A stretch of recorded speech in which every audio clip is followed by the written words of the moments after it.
Hello बच्चों, let's see this question and here this question say which of the following statement is correct regarding the distribution of economic benefits in democracy।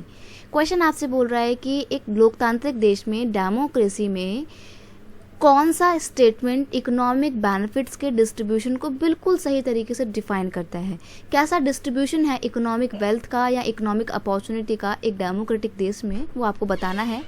Option दिए हुए हैं income of both the rich and poor have been increasing, यानी कि democratic देश में अमीर और गरीब दोनों की इनकम बढ़ रही है, या फिर income of both the rich and poor have been declining, अमीर और गरीब दोनों की जो इनकम है वो लगातार डिक्लाइन हो रही है, नीचे गिर रही है, या फिर नेक्स्ट है income of rich have been increasing and those of poor have been declining, यानी कि अमीरों की इनकम तो बढ़ रही है लेकिन गरीबों की इनकम घट रही है डेमोक्रेटिक देश में, या नन ऑफ दीज।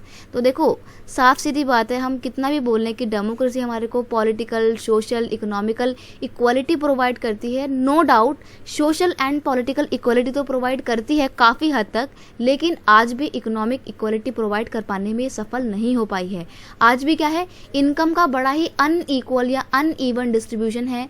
अमीर लोग तो लगातार अमीर होते जा रहे हैं और जो गरीब हैं वो लगातार गरीब होते जा रहे हैं।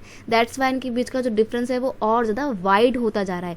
अमीर और गरीब के बीच की जो खाई है वो लगातार चौड़ी होती जा रही है। It is unequal distribution of wealth among the citizen of democratic country. ये एक अनइवन डिस्ट्रीब्यूशन है या अनइक्वल डिस्ट्रीब्यूशन है एक डेमोक्रेटिक देश में। I hope you understand it well. Best of luck.